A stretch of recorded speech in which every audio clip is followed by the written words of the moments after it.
I ಎಕ್ಸರ್ಸೈಸ್ನಲ್ಲಿ next 2 ice ಐಬಾಲ್ಸು ಈ eyebrows ಇದಲ್ವ ಅದಕ್ಕೆ ಸೆಂಟ್ರ್ನಲ್ಲಿ focus ಮಾಡಬೇಕು. ಫೋಕಸ್ ಮಾಡಿ ಸ್ವಲ್ಪ ಬಿಟ್ಟು ಮತ್ತೆ ಫೋಕಸ್ ಮಾಡಬೇಕು. ಈ ಥರ ಒಂದು 5ಇಂದ 10 ಥರ ಮಾಡ್ಬೋದು. ಇದರಿಂದ ನಮ್ಮ ಐ ಫೋಕಸ್ಸು ತುಂಬ ಚೆನ್ನಾಗಿ ಇಂಪ್ರೂವ್ ಆಗುತ್ತೆ.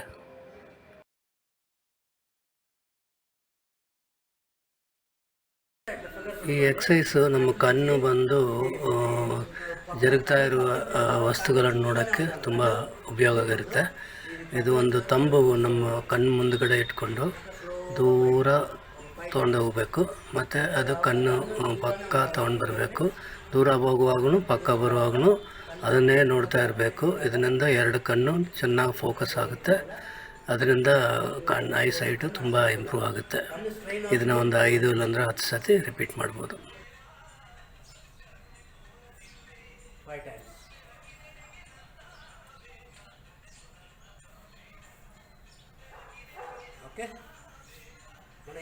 ಎಲ್ಲ ಎಕ್ಸಸೈಸ್ಗೂ ಸ್ವಲ್ಪ ರಿಲ್ಯಾಕ್ಸ್ ಮಾಡೋ ಎಕ್ಸಸೈಸ್ ಇರುತ್ತೆ. ಅದೇ ಥರ ಈ ಐ ಎಕ್ಸಸೈಸ್ಗೂ ರಿಲ್ಯಾಕ್ಸಿಂಗ್ ಎಕ್ಸಸೈಸ್ ಇದೆ.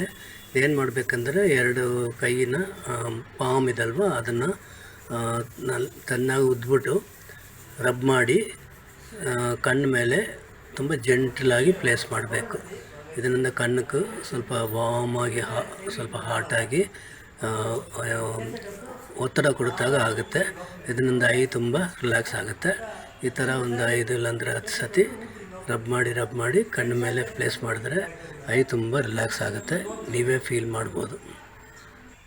ಈಗ ಫೈನಲ್ ರಿಲ್ಯಾಕ್ಸಿಂಗ್ ಎಕ್ಸಸೈಸ್ ಏನಂದರೆ ನಮ್ಮ ಕೈ ಡಯಾಗ್ನಲ್ ಆಗಿ ಸ್ವಿಂಗ್ ಮಾಡಬೇಕು. ಆ ಥರ 2 ಸತಿ ಸ್ವಿಂಗ್ ಮಾಡುವಾಗ ನಾವು ಶ್ವಾಸನ ಒಳಗಡೆ ತೊಗೋಬೇಕು.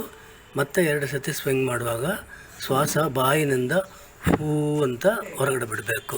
ಸೊ ಇದೇ ಥರ ಒಂದು 5 ಸತಿ ರಿಪೀಟ್ ಮಾಡಿ.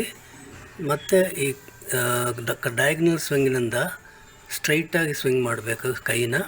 ಆವಾಗಲೂ 2 ಸತಿ ಸ್ಟ್ರೈಟ್ ಸ್ವಿಂಗ್ ಮಾಡುವಾಗ ಶ್ವಾಸನೇ ಒಳಗಡೆ ತೊಗೋಬೇಕು.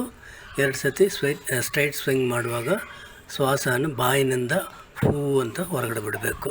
ಈ ಥರ ಒಂದು 5 ಸತಿ ಮಾಡಿದ್ರೆ ನಮ್ಮ ರಿಲ್ಯಾಕ್ಸಿಂಗ್ ಎಕ್ಸಸೈಸು ಎಲ್ಲ ಕಂಪ್ಲೀಟ್ ಆಗುತ್ತೆ. ಅದರಿಂದ ಪೂರಾ ವಾರ್ಮಪ್ ಎಕ್ಸಸೈಸ್ ಎಲ್ಲ ಕಂಪ್ಲೀಟ್ ಆಗುತ್ತೆ.